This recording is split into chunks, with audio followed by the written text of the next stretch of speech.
Lord of மிஸ்டரீஸ் episode 13 அதோட Tamil expression தான் நம்ம இதில் பார்க்க போகிறோம். நம்ம சேனலுக்கு இப்போ தான் நீங்கள் புதுசாக வந்திருக்கீங்க அப்படின்னா மறக்காமல் சப்ஸ்கிரைப் பண்ணி வச்சுக்கோங்க. நிறைய வீடியோ நம்ம அப்லோட் பண்ணுவோம். இந்த வீடியோ பிடிச்சிருந்துச்சி அப்படின்னா லைக் பண்ணிவிடுங்க. இப்போ ஸ்டோரிக்குள்ளே போகலாம். போன எபிசோடில் அவள் ஈவலாக மாறியிருப்பா, அதோட முடிஞ்சிருக்கும். ஸோ அதே இடத்துல தான் இங்கேயும் ஆரம்பிக்கிறாங்க. இங்கே ஈவலாக மாறி இவன் லியோனார்டை துரத்திட்டு இருக்கா. லியோனார்டு ஓடிட்டு இருக்கான். இன்னொரு சைடில் கேப்டனும் கெலினும் வந்து அந்த ஆர்டிஃபேக்ட் இருக்குல்ல, ஸோ அதை வந்து எடுத்துகிட்டு வந்துட்டுருக்காங்க. இங்கே என்ன ஆகிடுதுன்னா லியோனார்டு வந்து ஸ்ட்ரெயிட்டாக அவங்ககிட்டே போயிடலாம். அங்கே போனதுக்கப்புறம் அவர் வந்து கேப்டன் வந்து அவரோட அந்த ஆர்டிஃபேக்ட் வந்து யூஸ் பண்ணலான்னு பார்க்குறப்ப அந்த ஈவில் கரெக்டாக வந்து அட்டாக் பண்ண ஆரம்பிச்சிது. இவங்க 3 பேரையுமே அவள் வந்து துரத்திட்டு போயிட்டுருக்கா. என் குழந்தைய நீங்கள் கொல்ல பார்க்குறீங்களா அப்படின்னு சொல்லிட்டு. அந்த இடமே வந்து ஒரு மாதிரி இடிஞ்சு ஒரு இடத்துல உழுவ ஆரம்பிக்குது. இவங்க எல்லோரும் என்ன பிளான் பண்ணுறாங்கன்னா, இந்த இடத்துல இருந்தால் இவங்ககிட்ட தப்பிக்க முடியாதுன்னு சொல்லிட்டு ஓடுறாங்க.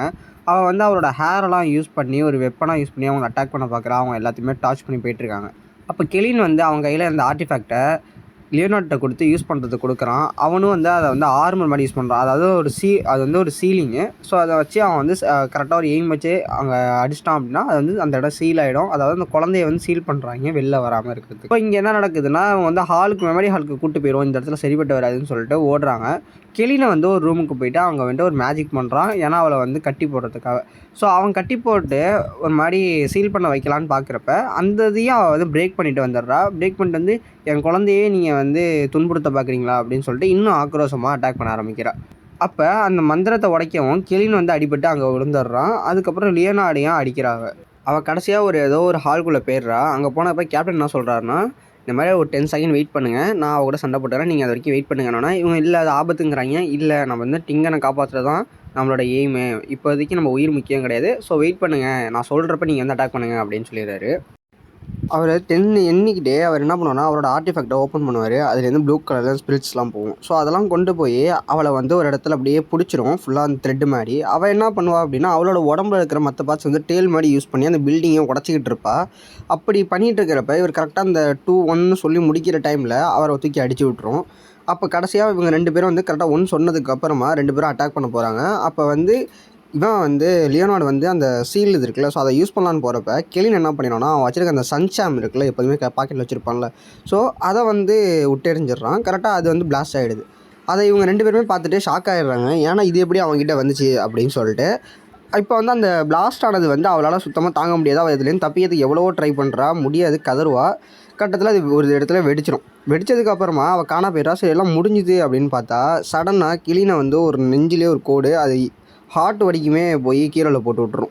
அப்போ திரும்பி அவள் எல்லாரையும் அட்டாக் பண்ணுவா. ஒரு மாதிரி சரியான ஃபைட் போயிட்டுருக்கோம். அந்த இடமே அதிரும். வெளில இருக்கிற மக்கள்லாம் பார்த்துட்டு ஓடிட்டு இருப்பாங்க. போலீஸ் எல்லாரையும் சீக்கிரம் போங்க அனுப்பிட்டு இருக்கிறப்ப ஒரு ஆள் எய்த்தாவில் வருவார்.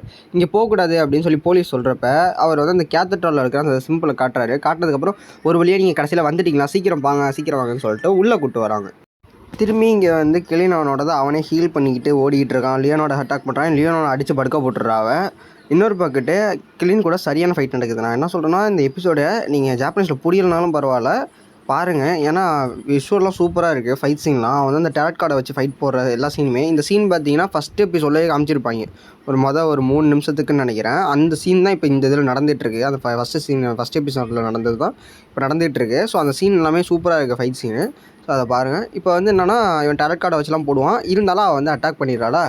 அப்போ தான் தெரியும் இது வந்து நைட்மேர் அப்படின்னு சொல்லிட்டு. ஏன்னா இவர் நைட்மேர் பவரை யூஸ் பண்ணி அவளை வந்து ஃபுல்லாக அப்படியே கட்டி போடுறதுக்கு ட்ரை பண்ணிட்டுருக்காரு. இருந்தாலும் அவளோட குழந்தை இருக்குல்ல, ஸோ லாக் ஆனாலும் அவள் குழந்தை வந்து விட மாட்டேங்குது. ஸோ அதோட பவரை அவள் யூஸ் பண்ணியே அதுலேருந்து அவள் ஒவ்வொரு விஷயத்தையும் டாச் பண்ணிட்டு வரா. அங்கேயும் கெலினையும் கேப்டனையும் பறக்க விட்டுறா. கீழே கிளீன் விழுந்ததுக்கப்புறமா இவரை வந்து இப்படி விடக்கூடாது, அவனை வந்து பிறக்க விட்டுறவே கூடாது அப்படின்னு சொல்லிட்டு மல்லு கட்டிட்டு எந்திரிக்க பார்க்குறான். அப்போ கேப்டன் என்ன பண்ணுறான்னா பொறுமையாக நடந்து போய் ஒரு இடத்துல நெஞ்சில் கை வச்சு டக்குன்னு ஹார்ட்டை வெளில எடுத்துடுறாரு. அதை கிளீன் பார்த்துட்டு பயந்துடுறான். என்ன பண்ணுறாரு அப்படின்னு சொல்லிட்டு அவர் அந்த ஹார்ட்டை எடுத்து அவர் வச்சுருக்க அந்த ஆர்டிஃபேக்ட் பாக்ஸ் இருக்குல்ல, ஸோ அதில் வச்சிடுறாரு. அவர் அதை வச்சதுக்கப்புறமா ஜிக்னா மாதிரி ஒரு மாதிரி லைட்டாக கொட்டுது. ஸோ அது வந்து அந்த இடத்தையே ஒரு மாதிரி பூவாக மாற்றி அந்த இடத்தையே சூப்பராக பண்ணிடுது. அங்கே இருக்கிற கேண்டில்ஸ்லாம் எரியுது. அந்த சீனை பார்க்குறதுக்கு ஒரு மாதிரி கூஸ்பம்ஸாக இருந்துச்சு. கிளீனுக்கு இங்கே என்ன நடக்குதுன்னே புரியலை. அவர் அப்போ அந்த மாதிரி பண்ணுறப்ப அவரோட ஃப்ரெண்ட்ஸு இதுக்கு முன்னாடி இறந்தாங்களோ, ஸோ அவங்க எல்லாரும் அவர் பின்னாடி நிற்கிற மாதிரி அவருக்கு ஒரு ஃபீலு. அப்போ அவரோட நைட்மேர் பவரை யூஸ் பண்ணி அந்த இடத்துல அவளை திரும்பி பிடிக்கிறாரு. அப்போ அவர் கிளீனை பார்த்துட்டு கூப்பிடுவார். அப்போ இதான் டைம் அப்படின்னு புரிஞ்சுக்கிட்டு, ஏன் அப்படின்னா இவர் அதை யூஸ் பண்ணுறப்ப அவளால் அட்டாக் பண்ணவே முடியல. அப்படியே ஒரு மாதிரி சீல்டு மாதிரி இருக்குது. ஸோ அதனால் அவர் வந்து கிளீன் அப்படின்னு சொல்லிட்டு சொல்கிறாரு. இவனும் அந்த சாம் இருக்குல்ல சன்சாம், ஸோ அதை யூஸ் பண்ணுறான். யூஸ் பண்ணுறப்ப அவருக்கு வாயில் சிகரெட் வச்சுருப்பார். ஸோ அதை பற்ற வைக்கிறதுக்காக அந்த வழியாக அனுப்பி அவகிட்ட போயிடுது. அந்த இடத்துல போய் வெடிச்சிடுது. வெடித்தோடனே அவளும் அந்த இடத்துல இறந்துடுறா. அவள் இறந்ததுக்கப்புறமா எப்படியோ நம்ம வந்து டிங்கனை காப்பாற்றிட்டோம் அப்படின்னு சொல்லிட்டு கேப்டன் சொல்லுவார் ஒரு மாதிரி சிரிச்சுக்கிட்டு. அதோட அவர் வந்து மயங்கி விழுந்துருவார்ல இறந்துருவார். ஏன்னா ஹார்ட்டை வெளில எடுத்தாச்சு. கிளின்னு அந்த ஷாக்லேயே இருப்பான். அவர் சாகிறதுக்கு முன்னாடி டேலியை தான் மனசில் நினச்சிருப்பாரு. பிகாஸ் அவங்க 2 பேரும் லவ்வர்ஸ். கிளின் அவரை பற்றி ஃபீல் பண்ணிக்கிட்டு அவர் பக்கத்தில் போவான். அந்த டைமில் சடனாக முதுகுலேருந்து யாரோ குத்தி அவன் இதயத்தை வெளில எடுத்துருவாங்க. அது வேறு யாரும் கிடையாது, ஒருத்தர் கேத்தட்ரால்லேருந்து வந்துருந்தாருன்னு சொல்லி உள்ளே வந்தார்ல பொறுமையாக, அந்த ஆள் தான். இவன் அதுலேருந்து அப்படியே மயக்கம் போட்டு விழுகிறப்ப அந்த ஆள் என்ன பண்ணுறான்னா அந்த கேப்டன் யூஸ் பண்ண அந்த பாக்ஸை எடுக்கிறான். அந்த ஆர்டிஃபேக்டை எடுத்துகிட்டு இன்னொரு கையில் இதயத்தை வச்சுட்ருக்கான். அப்படியே அவன் ஃபேஸை ரிவல் பண்ணுறாங்க. அது வேறு யாரும் கிடையாது, ஐன்ஸ் ஜாங்வில். ஸோ இது வந்து யார் அப்படின்னா, கேப்டன் ஒரு தடவை முன்னாடியே கிளிங்கிட்ட வார்னிங் பண்ணியிருப்பார்ல, இந்த மாதிரி இவன்கிட்ட வந்து கொஞ்சம் பார்த்து எச்சரிக்கையாக இருந்திருக்கணும், அவனை பார்த்தோம் அப்படின்னா அவன் நம்ம உயிரையே எடுத்துருவான் அப்படிங்கிற மாதிரி சொல்லியிருப்பார்ல. ஸோ இதுக்கு முன்னாடி ஓடி போனான் அப்படின்னு சொல்லிட்டு அவன் தான் வந்துருந்துருக்கான். அங்கே அவங்க உண்மையான கேத்தட்ரால்லேருந்து வரல. இவன் வந்து இப்போதைக்கு ஒரு கைதி மாதிரி. இவனை வந்து இப்போ பிடிக்கணும். இவனை வந்து இப்போ தேடிட்டு இருக்காங்க. ஸோ அவன் தான் இப்போ வந்து இங்கே இருக்கிற சமயத்தை யூஸ் பண்ணி அந்த பொருளை எடுத்துட்டான், ஆர்டிஃபேக்ட் எடுத்திருக்கான். ஸோ அவன் ஆர்டிஃபேக்டை ஏன் எடுத்திருக்கான் அப்படின்னு தெரியல. இப்போ அவனோட பாயிண்ட் ஆஃப் வியூலேருந்து ஒரு சின்ன ஸ்டோரி சொல்கிறாங்க. என்னென்னா, ஜாங்வில் வந்து இப்போ தான் ஃப்ரீயாக இருக்கான். இவனுக்கு இப்போ ஒரு ஃப்ரீடம் கிடச்சிருக்கு. இது வரைக்கும் வந்து ஒரு இடத்துல அவன் இருந்தான். ஸோ இவன் வந்து இந்த டயத்தில் ஏன் இங்கே வெளில வரான் அப்படின்னா, அந்த பொருளை எடுக்கிறதுக்காக, அந்த ஆஸ் இருக்குல்ல, ஸோ அந்த ஆர்டிஃபேக்ட் எடுக்கிறதுக்காக. அவன் அதுக்கு முன்னாடியே ஒரு பொருளை களவாண்டு போயிருப்பான். அது வந்து 0 கிரேடு. அது வந்து ஒரு பெண்ணு. அது என்ன பண்ணுன்னா, அதை வச்சு நம்ம என்ன எழுதுகிறோமோ அது அப்படியே நடக்கும், ஒன்று விட மாறாமல். ஸோ அப்படி அவன் எழுதுனது தான் இது வரைக்கும் நம்ம ஃபஸ்ட்டு சீசனில் பார்த்த எல்லா கதையுமே. ஃபஸ்ட்டு கெலின் மார்ட்டி வந்து அவனை ஷூட் பண்ணிக்கணும். அதுக்கப்புறம் அவன் சாகக்கூடாது, ரிவ்யூ ஆகணும். அதுக்கப்புறமா அவன் வந்து இந்த ஆண்டனியஸ் ஃபேமிலி புக்கை வந்து அவன் தேடி போகணும். ஸோ அதில் இன்வெஸ்டிகேஷன் நடக்கணும். அதுக்கும் சம்மந்தம் இருக்கணும். அதுக்கப்புறம் இவங்க எல்லோரும் இங்கே வரப்போ கடைசி நேரத்தில் வந்து இவங்க ஏதோ ஒரு கட்டத்துக்காக, ஏதோ ஒரு பிரச்சனைக்காக அந்த ஆர்டிஃபேக்ட் இப்போ ஒன்று யூஸ் பண்ணாங்களா, ஸோ ஆசஸ்ன்னு சொல்லுவாங்க. ஸோ அதை வெளில எடுக்கணும். கடைசியில் அதை வச்சு கேப்டன் இறந்துடணுங்கிற வரைக்குமே இவன் வந்து எழுதியிருப்பான். ஸோ இது இடையில ஒரு சில கதை வந்து அவரோட ஆசிக் ப்ராப்ளம் விளாட்ல. ஸோ அதெல்லாம் வந்து கணக்கில். ஸோ இந்த கெலினியும் அடுத்து இந்த ஆர்டிஃபேக்ட் வெளில வர வரைக்கும் இவங்களுக்குள்ள ஒரு கனெக்ஷன் இருக்கும்ல, கேப்டனுக்கும் இவனுக்கும். ஸோ அந்த இதெல்லாம் வந்து இவன் எழுதியிருப்பான். எழுதினதுக்கப்புறம் அது யூஸ் இருக்கா இல்லையா அப்படின்னு எனக்கு தெரியல கிளியராக. ஏன்னா ஒரு சில ஆர்டிஃபேக்ட் வந்து ஒரு தடவை யூஸ் பண்ணோம்னா 2வது தடவை யூஸ் பண்ண முடியாது. சிலது வந்து பல தடவை யூஸ் பண்ண முடியும். ஸோ அந்த பெண்ணு எப்படின்னு தெரியல. அப்படி பெண்ணு அதை வந்து கண்டினியூவாக யூஸ் பண்ணுற மாதிரி இருந்துச்சுன்னா அவன் தான் அங்கே இருக்கிறதுலையே பெரிய இம்மோர்ட்டலாக இருப்பான். ஏன்னா அவனை ஒன்றுமே பண்ண முடியாது. அவன் என்னென்னலாம் எழுதுனானோ அது எல்லாமே நடக்கும்.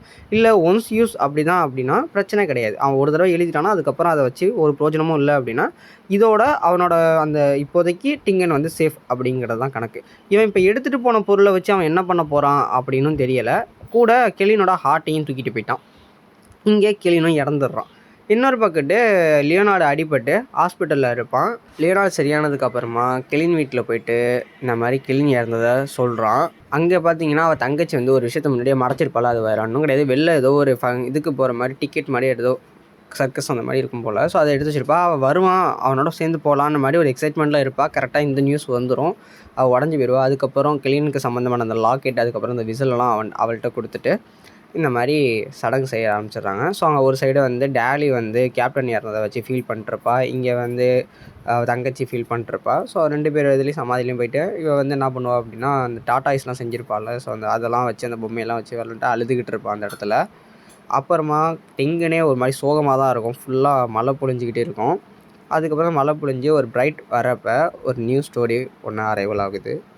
ப்ரொஃபஸர் ஆசிக் வந்து எட்டி நின்னே பார்த்துட்டு இதுக்கு பின்னாடி இருக்கிற மாஸ்டர் மைண்ட் யார் தான் அப்படின்னு சொல்லிட்டு ஒரு கொஸ்டினோட அவர் வந்து அந்த இடத்துலேருந்து கிளம்புறாரு.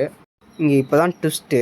நம்ம தலைவனுக்கு வந்து அந்த கிரேஃபாக் வந்து ஒரு பவர் இருக்கும் தெரியுமா. ஸோ அனாசிஸ்ங்கிற ஒரு வார்த்தை ரிப்பீட் ஆகி அவனுக்கு அந்த இடத்துக்கு போயிடுறான். அங்கே போனதுக்கு அப்புறமா அவனோட ஹார்ட் வந்து திரும்பி வந்துடுது.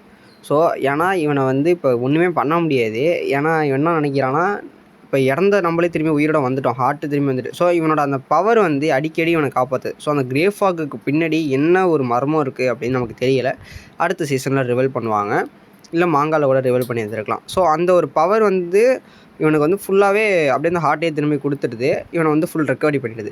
ஸோ அவன் திரும்பி இது யார் அப்படின்னு சொல்லிட்டு எல்லாத்தையும் பண்ணி பார்க்கலாம். இந்த மாஸ்டர் மைண்ட் இவன் தானா, இவன் என்னென்ன பண்ணணும்னு ஆசைப்பட்றான் அப்படின்னு சொல்லிட்டு யோசிச்சுட்டு இவன் வந்து அந்த ஆர்டிஃபேக்ட்டு ஸோ அதை எடுக்க தான் வந்திருக்கான். அவனோட டார்கெட் நான் கிடையாது அப்படிங்கிறத அவன் புரிஞ்சுக்கிறான்.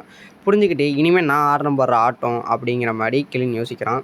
அதுக்கப்புறமா அவனோட இடம், அதுக்கப்புறம் லானிசியஸோட லொக்கேஷன், இதுக்கு முன்னாடி எங்கே இருந்தாங்கன்னு சொல்லிட்டு அந்த லொக்கேஷனு, அதுக்கப்புறம் ஒரு விஷயத்த வந்து கேட்குறான். அது 3மே ஒரே இடத்துல போய் நிற்கிது. இதெல்லாம் தெரிஞ்சுக்கிட்டதுக்கு அப்புறமா கேப்டனுக்கு வந்து ஒரு இரங்கலை தெரிவிக்கிற மாதிரி அங்கே இது பண்ணிவிட்டு ப்ரே பண்ணிட்டு அதுக்கப்புறம் அவன் வீட்டுக்கு போய் பார்க்குறான். ஒரு ஓரமாக நின்று அவள் தங்கச்சிலாம் சோகமாக இருக்கிறத பார்த்துட்டு இவன் வருத்தப்படுறான். அப்போ அவளுக்கு வந்து நம்ம அண்ணன் இங்கே தான் இருக்காங்கிற மாதிரி அவளுக்கு ஒரு சின்ன ஃபீல் வருது. அவளை எட்டி பார்க்குறா. இவன் ஆனால் மறைஞ்சிடறான். அதுக்கப்புறம் அவங்களும் அவங்க அண்ணன் இருக்காங்களா, இன்னொரு அண்ணன். ஸோ அவங்க 2 பேரும் கடத்தல் அப்படி நடந்து போயிட்டுருக்கிறப்ப இவன் என்ன பண்ணிடுறான் அப்படின்னா, அந்த இடத்தையே ஒரு மாதிரி இவனுக்கு தான் கொஞ்சம் இந்த பவர்ஸ் இருக்குல்ல, ஸோ அதை வச்சு அந்த இடத்தையே ஒரு மாதிரி ஃப்ளவர் மாதிரி மாற்றி அவள் ஒரு ஜோக்கர் வேஷம் போட்டுட்டு வந்து அவள் கையில் ஒரு ஃப்ளவரை கொடுக்குறான். மேலே அப்படியே வெடியெலாம் வெடிக்குது. ஸோ நல்லா ஒரு மாதிரி ஹாப்பியாக பண்ணணும் அந்த இடத்த அப்படின்னு சொல்லிட்டு அவள் தங்கச்சி வந்து ஹாப்பியாக வச்சுக்கணும் அப்படிங்கிறதுக்காக அந்த மாதிரி பண்ணுவான். ஒரு மாதிரி ஸ்மைலோட அந்த எபிசோடை முடிக்கிறாங்க. சீசன் 2வோட ட்ரெய்லர் வந்துட்டு நான் டிஸ்கிரிப்ஷனில் லிங்க்கை கொடுக்குறேன், அதையும் போய் பார்த்துக்கோங்க. இந்த வீடியோ கொஞ்சம் ஓரளவுக்கு ரீச் ஆணுச்சு அப்படின்னா நான் வந்து கண்டிப்பாக மாங்கா போடுறேன். நான் வந்து ஒரு 500 வியூஸ்க்கு மேலே போனால் அடுத்து மாங்கா சீரீஸை வந்து கண்டினியூ பண்ணலாங்கிற ஐடியாவில் இருக்கேன். ஸோ யாரெல்லாம் உங்கள் ஃப்ரெண்ட்ஸில் லார்ட் ஆஃப் மிஸ்டரிஸ் பார்க்குறாங்களோ அவங்களுக்குலாம் அந்த வீடியோவை ஷேர் பண்ணி விடுங்க. இல்லை அனிமி பார்க்குற ஃப்ரெண்ட்ஸ்க்கு ஷேர் பண்ணி விடுங்க. இந்த வீடியோ பிடிச்சிருந்துச்சி அப்படின்னா லைக் பண்ணுங்கள். அதுக்கப்புறம் மாங்கா போடுவோமா வேணாமா அப்படின்னு சொல்லிட்டு நீங்கள் கொடுக்குற ரெஸ்பான்ஸை பொறுத்து தான் இருக்குது. தேங்க்யூ.